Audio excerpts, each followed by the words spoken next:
Assalamualaikum warahmatullahi wabarakatuh. Waalaikumsalam warahmatullahi wabarakatuh. Alhamdulillahirabbil alamin. Wassalatu wassalamu ala asyrofil anbiya'i wal mursalin sayyidina wa maulana Muhammadin wa ala alihi wa sahbihi ajma'in. Amma ba'du.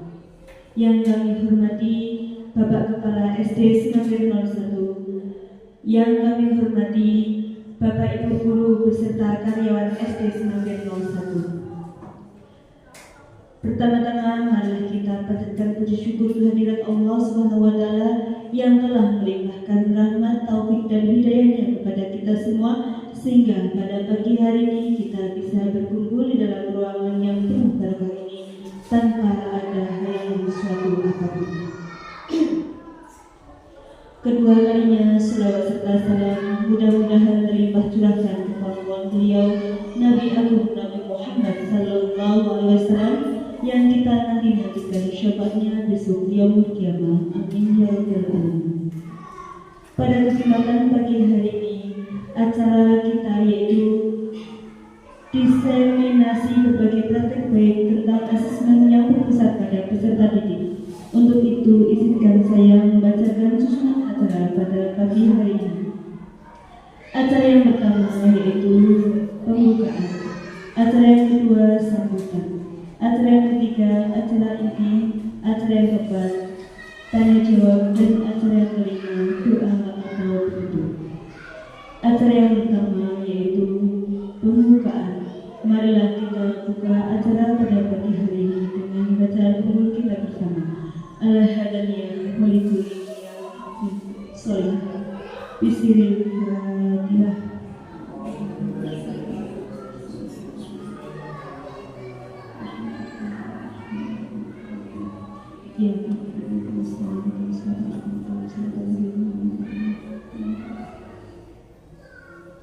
Terima kasih. Mudah-mudahan acara pada pagi hari ini dapat berjalan dengan lancar.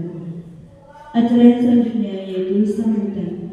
Sambutan yang akan disampaikan oleh Bapak Kepala SD Sinagir 01 Kecamatan Tegal kepada Bapak Al-Kimin SPD SD kami tersebut.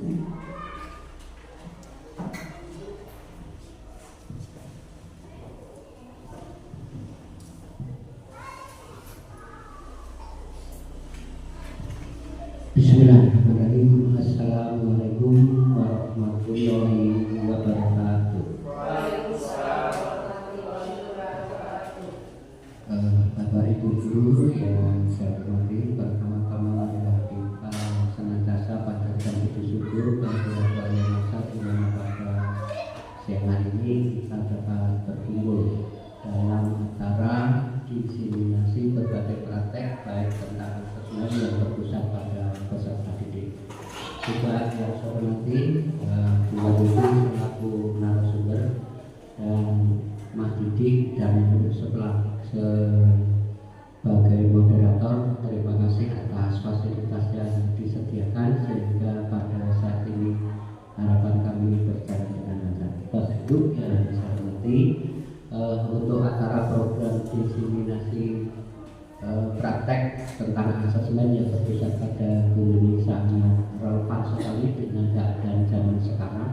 Maka nanti kami mohon pada Bapak Ibu Guru diikuti dengan seksama, kalau tidak tahu bisa bertanya nanti untuk dijelaskan kepada saudara moderator. Itu yang kami sampaikan. Semoga program diseminasi berbagai praktek tentang asesmen yang berpusat pada peserta didik saya nyatakan hari ini dibuka.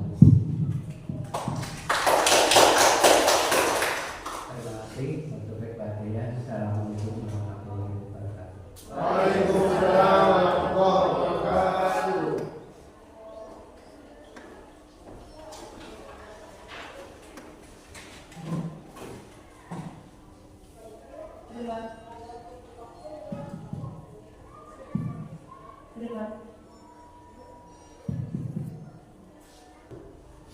Terima kasih kami sampaikan.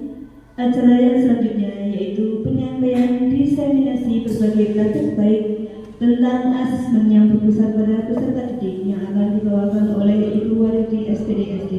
Kepada Ibu Wariti SPD-SD kami persilakan.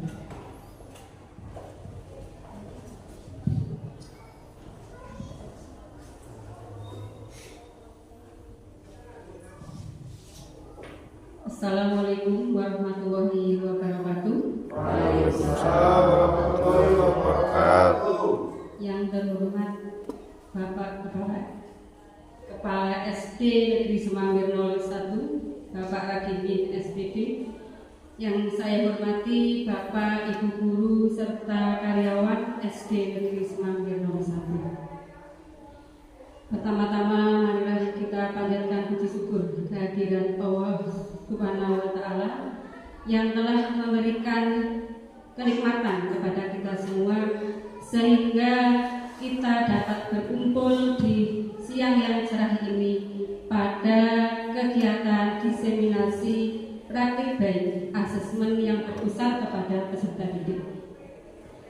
Salawat serta salam kita junjukkan kepada Nabi besar Muhammad SAW yang kita nantikan sahabatnya di yaumul qiyamah nanti. Amin.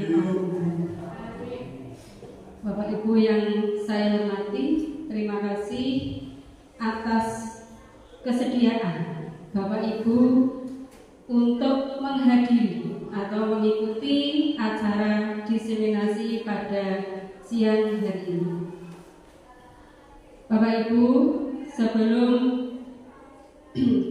saya menyampaikan tentang diseminasi praktik baik yang telah saya laksanakan pada kelas 6 tentang pelaksanaan asesmen.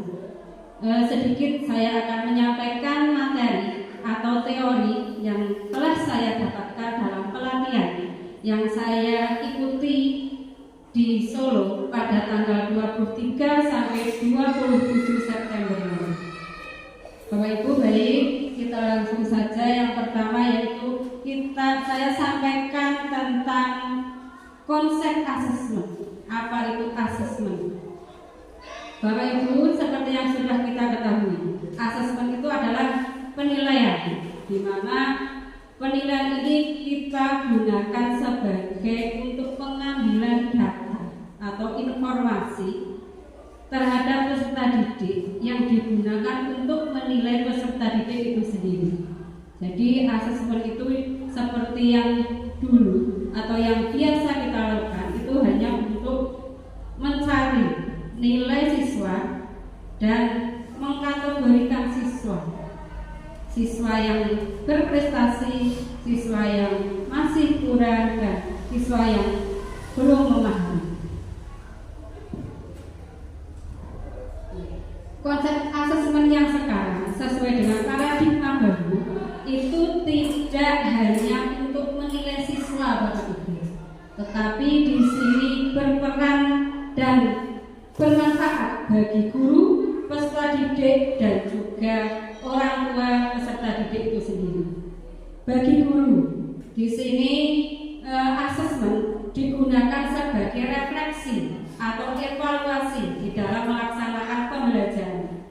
Apakah pembelajaran itu sudah baik ataukah pembelajaran itu sudah berhasil, dan ini kita gunakan untuk merefleksikan dan juga untuk membuat rancangan yang baru yang sesuai dengan asesmen atau hasil asesmen yang sudah kita laksanakan. Terus untuk peserta didik, asesmen ini berguna untuk merefleksikan diri sendiri. Apakah dari peserta didik itu sudah menguasai materi yang diberikan, ataukah asesmen itu dilaksanakan untuk peserta didik sudah menguasai atau belum pembelajaran yang diberikan oleh guru. Dan untuk orang tua, ini bisa digunakan sebagai tolak ukur bahwa anak di dalam mengikuti pembelajaran itu sudah berhasil atau belum.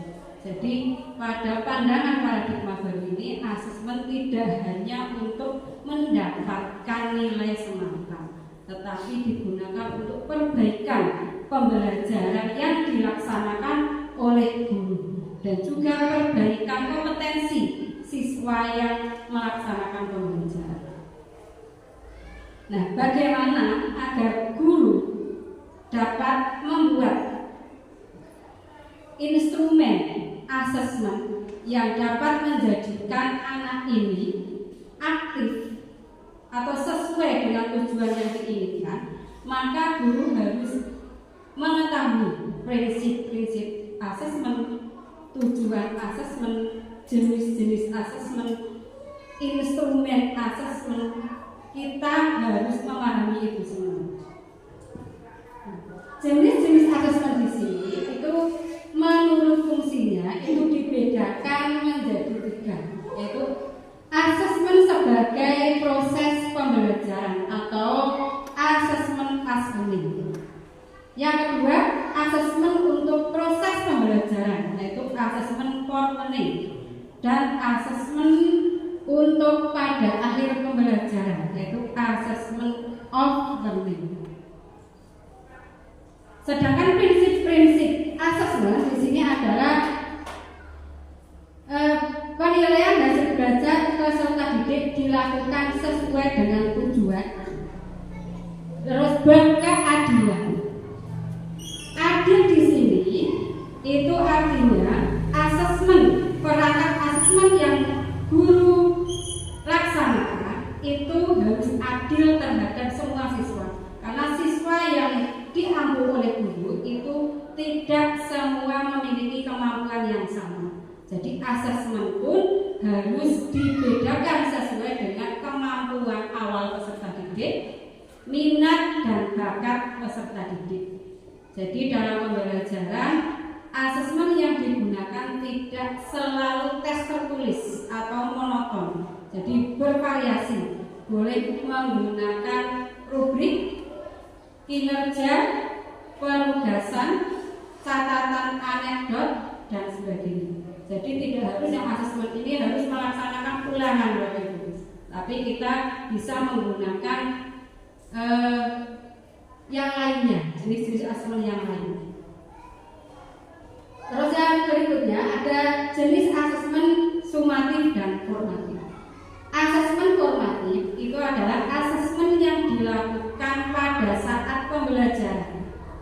Di sini asesmen formatif itu memiliki tujuan memberikan umpan balik, meningkatkan pembelajaran dan memotivasi siswa, serta menyesuaikan rencana pembelajaran yang dilaksanakan. Jadi dalam asesmen formatif ini dilaksanakan dalam proses pembelajaran untuk perbaikan proses pembelajaran selanjutnya. Dengan melaksanakan asesmen formatif, kita menjadi tahu mana siswa yang belum paham, mana siswa yang sudah paham, dan mana siswa yang perlu bimbingan. Jadi apabila kita sudah melaksanakan asesmen formatif, maka kita akan bisa membuat rencana pembelajaran yang lebih baik lagi, yang sesuai dengan kemampuan awal peserta didik. Nah, manfaat asesmen bagi guru dan siswa. Tadi sudah saya singgung sedikit bahwa bagi guru asesmen formatif itu berguna untuk merefleksikan proses pembelajaran serta meningkatkan efektivitas proses pembelajaran bagi siswa. Bagi siswa, asesmen formatif berguna untuk merefleksikan diri dalam belajar dan mengetahui sejauh mana mereka memahami materi yang diajarkan. Ini adalah manfaat asesmen bagi guru dan siswa. Sedangkan asesmen sumatif adalah asesmen yang dilaksanakan pada akhir fase pembelajaran atau akhir TP, ataupun bisa dilaksanakan untuk beberapa TP, berarti satu lingkup materi. Ini bisa dilaksanakan asesmen sumatif, atau boleh dilaksanakan pada akhir semester. Namun asesmen akhir semester boleh tidak dilaksanakan apabila dilaksanakan per lingkup materi atau per TP itu sudah mewakili, sudah bisa mengetahui keberhasilan pembelajaran yang dilaksanakan. Jadi tidak perlu ada asesmen sumatif akhir semester.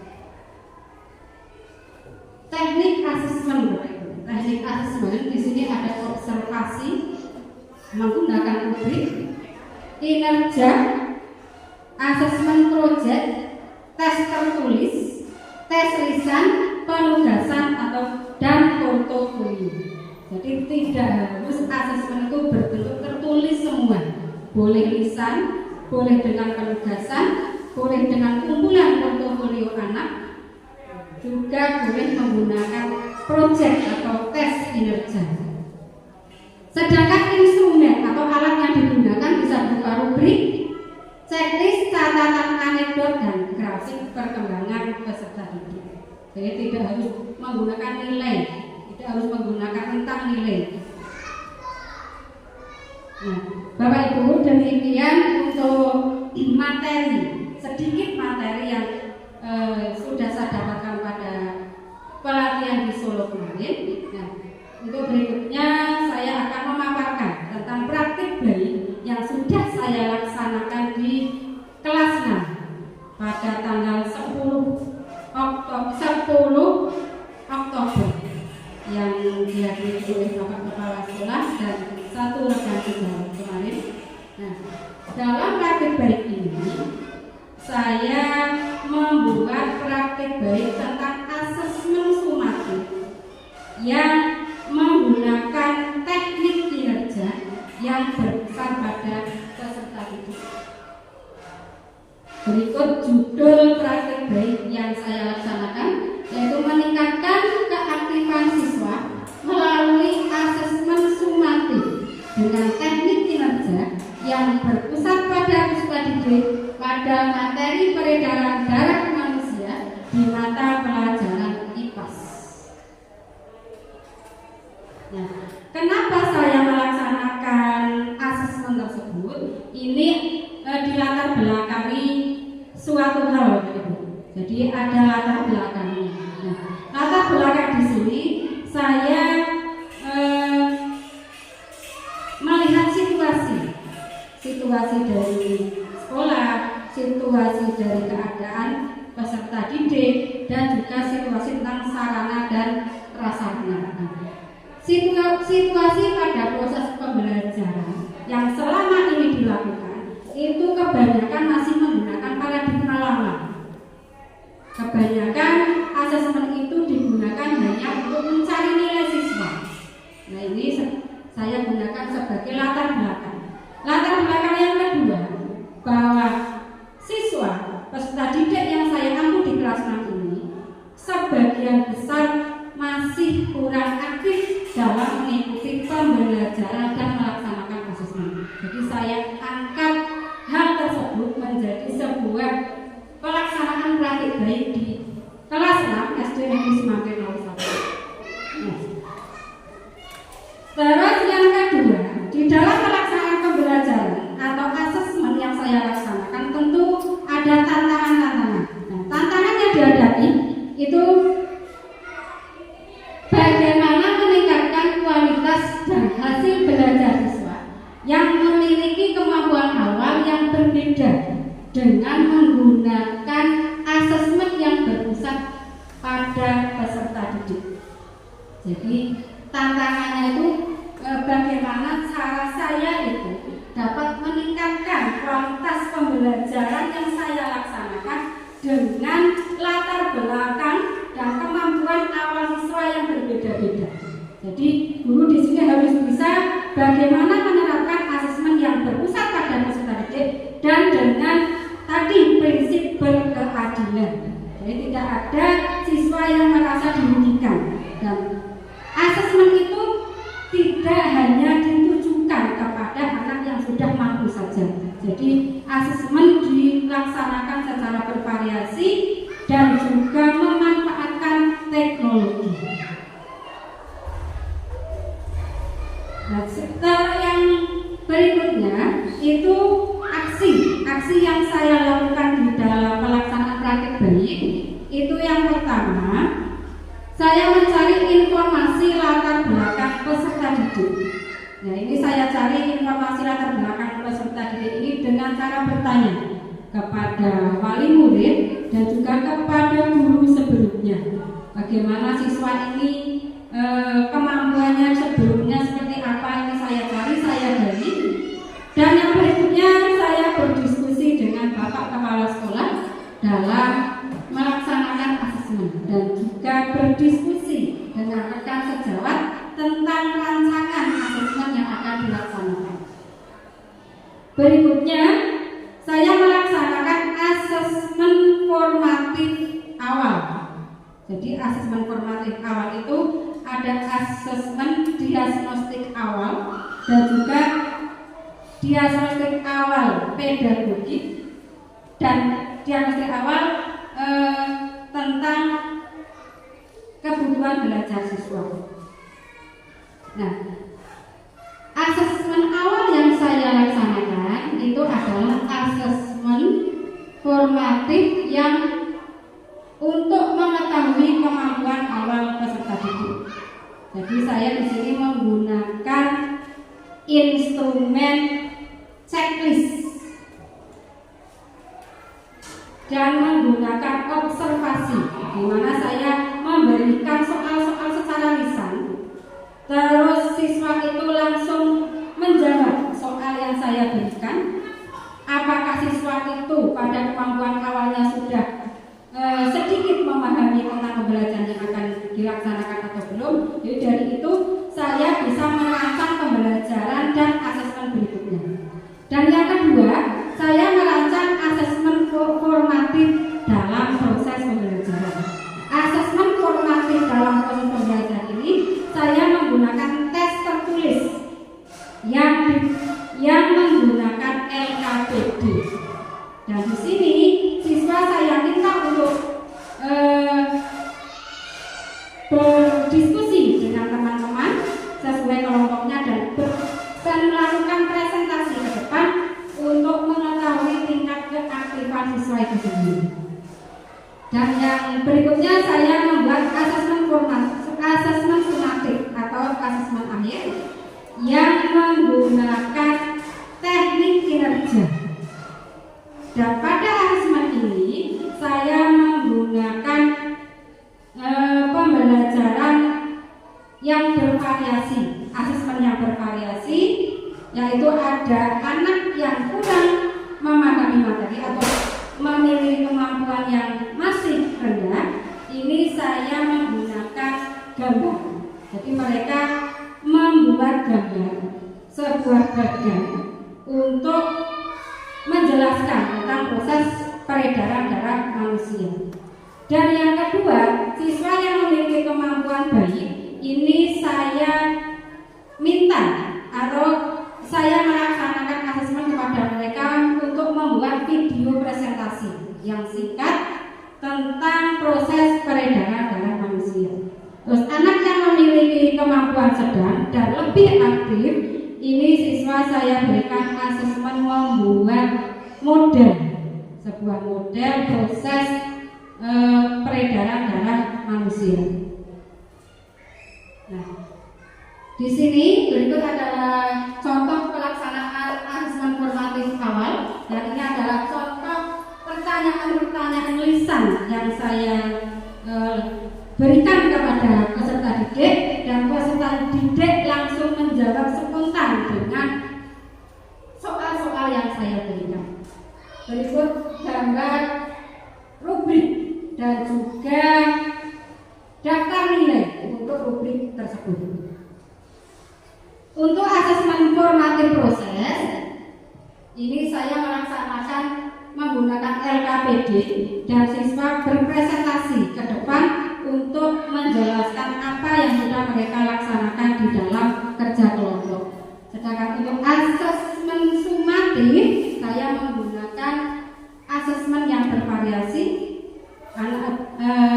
dengan membuat gambar, membuat model, dan juga membuat video presentasi singkat. Nah, dari pelaksanaan asesmen yang saya laksanakan di kelas 6 SD Negeri Semambe 01 ini, alhamdulillah dengan adanya asesmen yang bervariasi dan sesuai dengan kemampuan awal peserta didik ini lebih aktif. Mereka lebih memahami apa yang mereka pelajari karena peserta didik secara langsung terlibat di dalam pembelajaran dan asesmen tersebut. Nah, Bapak Ibu, demikian ya tadi pemaparan dari praktik baik yang saya laksanakan dan sedikit materi yang saya dapatkan pada pelatihan asesmen di Solo kemarin. Berikutnya apabila nanti Bapak Ibu ingin bertanya atau memberikan masukan, monggo saya persilahkan.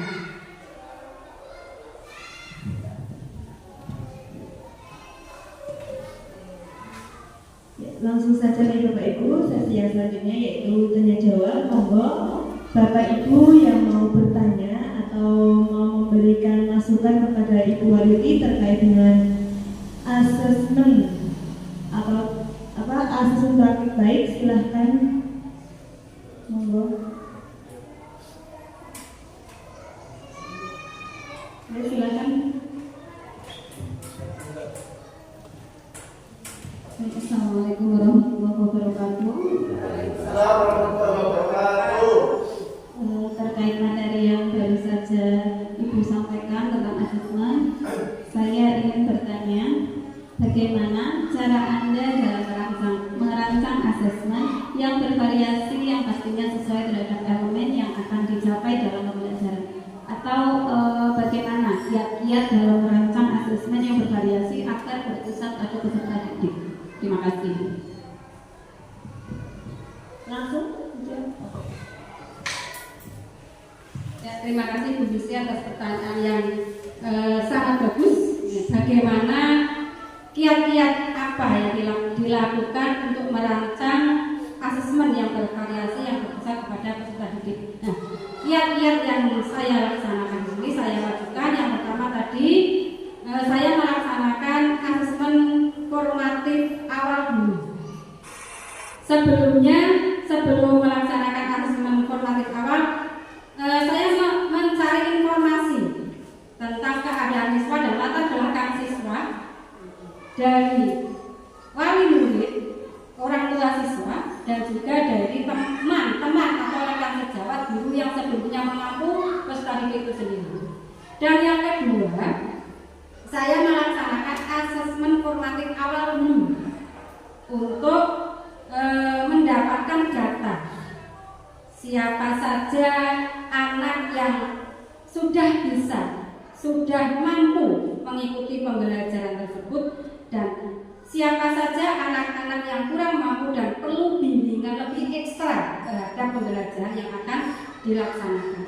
Jadi setelah kita mendapatkan data dari asesmen formatif awal, maka kita merancang bagaimana pembelajaran dan asesmen yang akan dilaksanakan untuk membuat anak ini lebih aktif, untuk membuat anak ini lebih paham dalam pembelajaran. Jadi kita laksanakan atau membuat instrumen asesmen ini sesuai dengan kemampuan awal yang kita dapat dari asesmen formatif awal. Berikutnya, kiat-kiat yang saya lakukan itu belajar. Belajar itu boleh dari mana saja dengan mengikuti pelatihan. Tentunya kita bisa mendapatkan ilmu-ilmu baru dari pelatihan-pelatihan tersebut dan juga mencari tahu dari sumber-sumber yang ada. Boleh membuka PNN. Nah, memang saya di sini untuk asesmen kemarin sering membuka PNN. Di situ kan ada fitur-fitur untuk kita pelajari apa saja asesmen yang berpusat pada peserta didik dan apa saja jenis-jenis asesmen yang bisa mengaktifkan peserta didik sesuai dengan kemampuan-kemampuannya dan berpusat kepada peserta didik. Nah, dari pengalaman itu, dari materi-materi yang sudah kita pelajari kita terapkan. Nah, dari penerapan itu kita menjadi tahu bahwa oh ternyata peserta didik ini perlu perlakuan khusus. Oh, peserta didik ini sudah paham. Dan di sini kita bisa melaksanakan pembelajaran yang berdiferensiasi. Jadi, pembelajaran berdiferensiasi itu tidak hanya pada kontennya saja, tetapi juga bisa dilaksanakan pada asesmennya yang bervariasi. Jadi di sini asesmen dilaksanakan bervariasi sesuai dengan kemampuan awal peserta didik. Itu adalah pembelajaran berdiferensiasi yang sesuai dengan asesmen yang dilaksanakan pada asesmennya. Jadi kita bisa melaksanakan pembelajaran berdiferensiasi tersebut. Nah, dari apabila kita sudah merancang asesmen yang sesuai dengan kemampuan awal peserta didik, maka di sini tidak ada anak didik yang merasa dirugikan. Contoh ya, misalnya kita akan melaksanakan asesmen tentang bahasa Indonesia, yaitu tentang memahami isi dari teks fiksi. Apabila di kelas kita itu ada anak yang belum lancar membaca, dan tetapi kita hanya melaksanakan asesmen itu dengan tes tertulis dan siswa ini disuruh membaca sendiri, setelah itu mengerjakan tes tertulis, otomatis anak yang belum bisa membaca itu berarti tidak akan bisa mengerjakan. Jadi ini kurang adil. Jadi anak yang sudah bisa membaca sendiri maka kita berikan asesmen yang sesuai, dan anak yang belum bisa membaca maka kita gunakan asesmen yang juga sesuai dengan keadaan siswa tersebut. Jadi asesmen itu sudah berdiferensiasi atau bervariasi. Jadi kita perlu memahami karakter, kemampuan, bakat, dan minat kemampuan peserta didik di awal pembelajaran. Jadi kita sudah tahu apa yang akan kita laksanakan dalam pembelajaran nanti apabila anak yang kita bimbing ini keadaannya seperti ini. Itu jawaban dari saya. Monggo apabila ada yang mau menanggapi saya persilakan. Bagaimana? Terima kasih, penjelasannya sudah cukup jelas. Ada lagi yang mau bertanya, Bapak Ibu? Atau menanggapinya?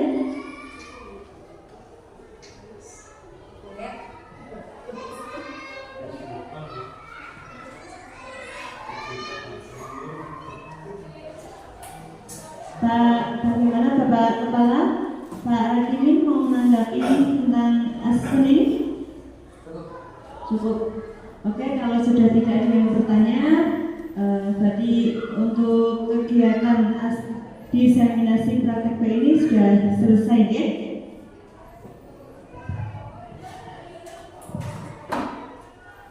Ya, Bapak Ibu, tadi sedikit penjelasan tentang asesmen dan juga pemaparan praktek BI yang saya lakukan.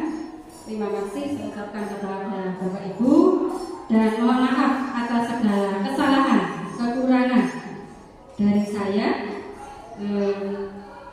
karena tidak ada yang bertanya dan menanggapi lagi, maka saya ucapkan terima kasih kepada Bapak semua. Saya akhiri, wassalamualaikum warahmatullahi wabarakatuh. Selanjutnya saya berikan kepada moderator.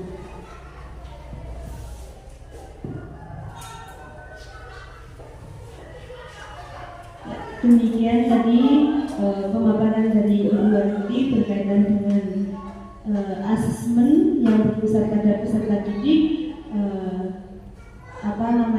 Ilmu yang tadi diberikan sangat bermanfaat. Mudah-mudahan kita semua bisa melaksanakan asesmen secara bervariatif yang berpusat pada peserta didik. Terima kasih kami ucapkan. Untuk acara yang selanjutnya yaitu doa atau penutup, marilah kita tutup acara pada pagi hari ini dengan bacaan hamdalah bersama. Alhamdulillahirrahmanirrahim.